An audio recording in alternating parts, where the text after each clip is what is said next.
on ne peut pas accepter qu'un tel pays puisse continuer à avoir des accointances avec des dictatures et à encourager pratiquement par le silence la modification unilatérale des constitutions, comme l'avait fait d'ailleurs le président Sassou Nguesso lors de la dernière élection, où la constitution avait été modifiée pour que son âge corresponde à sa candidature, parce que si on s'en tenait à la constitution qui était là, il ne serait pas candidat, et que son opposant principal s'est retrouvé en prison, le général Mokoko. Et puis, il y a le plus grand reproche qu'on fait à la langue française, et donc indirectement à la France, c'est peut-être son utilisation abusive par les républiques dites bananières. Vous savez que je viens du Congo-Brazzaville. Le Congo-Brazzaville fait partie de cet espace géopolitique qu'on appelle le bassin du Congo. Dans le bassin du Congo, vous avez des pays comme justement le Congo-Brazzaville, la RDC démocratique, le Gabon, le Cameroun, Centrafrique, etc.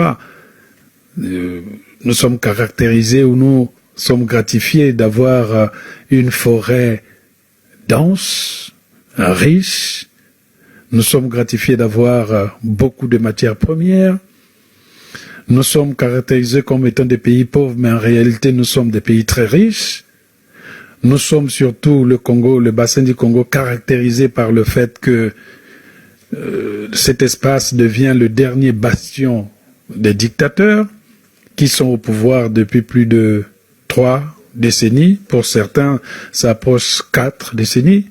Quand vous voyez du côté du Congo-Brazzaville, du côté du Cameroun, peu à peu le Gabon suit, le Togo, la caractéristique c'est que le pouvoir est monopolisé forcément par une famille ou par une personne dont on pense le plus souvent qu'elle a été mise là avec la complicité de la France. C'est en tout cas ainsi que les Africains le perçoivent. Parce qu'on ne peut pas accepter qu'un pays des droits de l'homme, un pays qui a fait la révolution de 1789, un pays qui a connu le génie de Voltaire, de Montesquieu, de Diderot, avec cette encyclopédie belle, un pays qui a connu des révolutions, la Bastille et autres, on ne peut pas accepter qu'un tel pays puisse continuer à avoir des accointances avec des dictatures et à encourager pratiquement par le silence la modification unilatérale des constitutions, comme l'avait fait d'ailleurs le président Sassou Nguesso lors de la dernière élection, où la constitution avait été modifiée pour que son âge corresponde à sa candidature, parce que si on s'en tenait à la constitution qui était là, il ne serait pas candidat, et que son opposant principal s'est retrouvé en prison, le général Mokoko. Dans cet élan donc, puisque si vous regardez l'actualité de ces derniers temps, le président Emmanuel Macron a reçu Sassou Nguesso, tapis rouge, le président Emmanuel Macron a reçu Paul Biya, tapis rouge. Mais en même temps, dans ces deux pays, ce sont les libertés qui sont en train de prendre un coup. Et quand on compare les anciennes colonisations françaises aux anciennes colonisations anglophones, c'est là que le trou est le plus béant, parce qu'on a l'impression que la colonisation française, qui en dehors d'être une colonisation économique, avait un aspect de colonisation presque affective également, la transmission de ces cultures. Et la transmission de ces cultures ne doit pas nous ôter l'idée de pouvoir dire haut et fort, et grâce à vous, dans cette commission, cette vérité qui est essentielle. Les raisons économiques, je sais qu'elles existent. Les accointances, je sais qu'elles existent.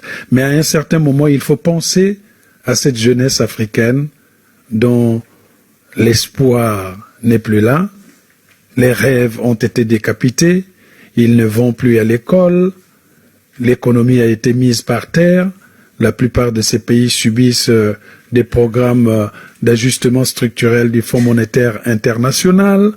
En même temps, ces mêmes présidents, vous savez où se trouve leur château, ici en France, dans les pays suisses, mais on continue à les recevoir, on continue à accepter leurs dérives, et tout cela sous le biais parfois de la francophonie.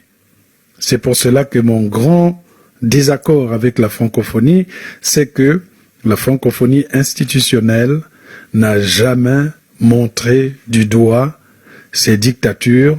Au contraire, pendant les campagnes électorales pour devenir secrétaire de l'Organisation internationale de la francophonie, on est obligé d'aller cirer les pompes aux dictateurs pour être voté. Donc je demande le plus souvent, j'exige avec la force la plus absolue que les mécanismes de l'Organisation internationale de la francophonie changent. Que la francophonie ne soit plus prisonnière des décisions plutôt gouvernementales et politiques, qu'elle soit laissée au peuple, que la francophonie soit la marmite dans laquelle le mélange de cultures donne peut-être ce que nous verrons demain, une langue française bariolée, des peuples africains libres, des relations plus apaisées avec l'Europe, des tabous qui n'existent plus, et peut-être même le fait d'avoir balayé la maison, d'avoir été clair, eh bien les dictatures vont se départir, vont s'éloigner de notre continent. Et aujourd'hui, nous avons certes besoin du développement, nous avons certes besoin de l'aide, mais en tout cas nous avons d'abord et surtout besoin d'avoir une respiration politique, et cette respiration politique viendra de vous qui êtes de la nouvelle génération de la politique française, vous qui observez tout ce qui se passe dans le monde, vous qui savez qu'un peuple qui n'est pas libre est un peuple qui ne peut pas produire quelque chose d'essentiel pour notre humanisme. Je vous remercie. Merci beaucoup. Merci beaucoup.